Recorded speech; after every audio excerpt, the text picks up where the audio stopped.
Hai pemirsa-pemirsa yang luar biasa. Sebelum kita masuk lebih dalam, aku pengen tanya dulu. Pernah nggak sih kepikiran, kenapa ada orang yang penghasilannya gede banget tapi tetap aja bangkrut? Atau kenapa ada yang kerjanya biasa aja, tapi bisa pensiun muda dengan kekayaan melimpah?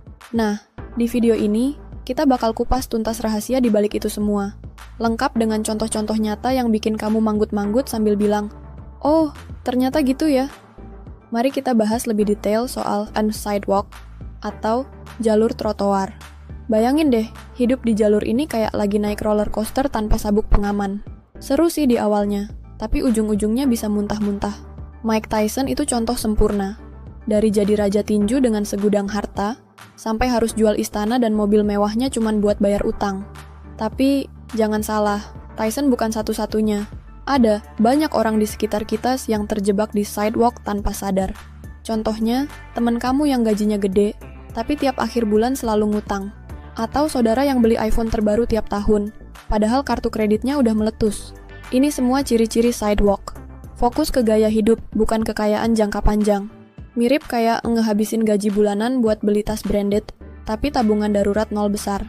Kalau tiba-tiba di PHK atau ada musibah, ya siap-siap stres 7 turunan. Nah, sekarang kita geser ke slow lane, atau jalur lambat. Bayangin hidup kayak John Smith ini tuh kayak lagu yang diputar ulang-ulang. Setiap hari bangun pagi, kerja 9 to 5, nabung dikit-dikit, lalu berharap bisa pensiun nyaman di usia 60.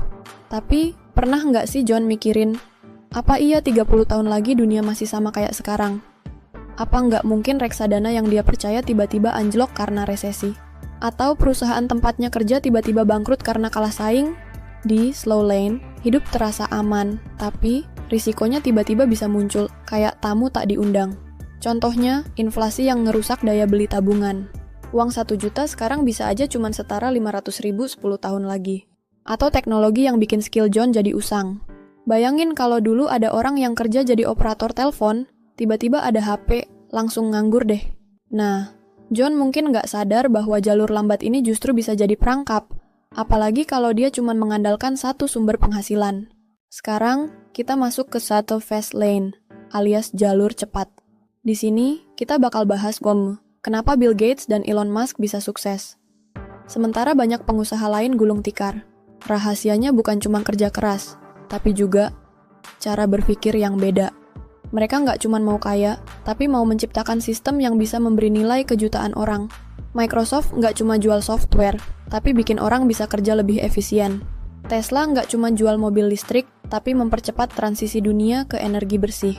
Tapi, jalur cepat ini nggak semudah kelihatannya. Banyak orang terjebak mindset, get rich quick, tanpa mau melalui proses. Contohnya, orang yang pengen langsung kaya dengan trading kripto, tanpa belajar analisis risiko. Atau yang ikut-ikutan buka franchise tanpa riset pasar. Padahal, kunci fast lane itu inovasi plus konsistensi plus solving real problems. Elon Musk aja hampir bangkrut beberapa kali sebelum Tesla dan SpaceX sukses. Jadi, kesabaran dan kemampuan adaptasi itu penting banget. Nah, sekarang kita bahas hukum efek dengan lebih dalam. Pernah dengar cerita Bob Sadino? Dia dulu pedagang telur yang akhirnya jadi pengusaha sukses. Rahasianya sederhana. Beri nilai lebih ke pelanggan. Bob nggak cuma jual telur, tapi juga edukasi cara beternak ayam ke pembelinya. Hasilnya, pelanggan setia dan bisnisnya meroket. Ini contoh nyata hukum efek. Saat kamu fokus memberi solusi, uang bakal datang sendiri. Bandingkan dengan orang yang cuma mau cepet kaya dengan cara licik seperti menipu atau menaikkan harga obat vital.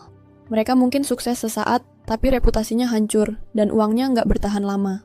Makanya, di fast lane, kejujuran dan nilai tambah adalah mata uang utama.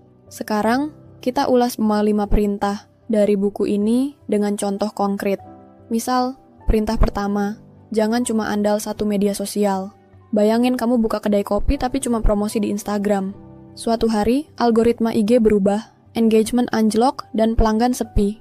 Tapi kalau kamu juga aktif di TikTok, share tips ngopi, YouTube, upload vlog proses sangrai biji kopi, dan WhatsApp bisnis buat layanan pre-order, risiko kegagalan bisa diminimalisir. Atau perintah, unleash the value machine. Restoran Padang nggak cuma jual rendang, tapi juga kasih pengalaman rasa rumah dengan pelayanan super ramah dan porsi besar. Pelanggan nggak cuma datang buat makan, tapi buat ngerasain warmth yang nggak ada di restoran lain. Nilai tambah kayak gini yang bikin pelanggan balik terus. Terakhir, kenapa diversifikasi strategi itu penting? Bayangin kamu petani yang cuma tanam padi. Saat musim kemarau atau harga padi anjlok, kamu langsung kolaps. Tapi kalau kamu juga punya kebun sayur, ternak ayam, dan buka wisata agro, risiko tersebar. Sama kayak bisnis, jangan mengandalkan satu strategi, karena dunia bisnis itu penuh kejutan. Penutup. Jadi, apapun jalur yang kamu pilih sekarang, ingat bahwa kekayaan sejati adalah kombinasi antara uang, kebebasan, dan dampak positifmu. Mau di sidewalk, slow lane, atau fast lane, yang penting kamu aware dengan risiko dan peluangnya. Jangan lupa, hidup ini cuma sekali. Jangan cuma jadi penonton di jalur orang lain, tapi jadi pembalap yang pegang kemudi nasib sendiri. Nah, kalau kamu pengen tahu lebih detail soal taktik menghindari jebakan sidewalk, tips mempercepat slow lane, atau strategi membangun bisnis ala fast lane, komen more di bawah ya. Jangan lupa share video ini ke teman-teman yang masih suka hidup gali lubang tutup lubang. Siapa tahu kita bisa selamatkan mereka dari jurang finansial. Sekian dulu dari aku, sampai jumpa di video berikutnya yang bakal lebih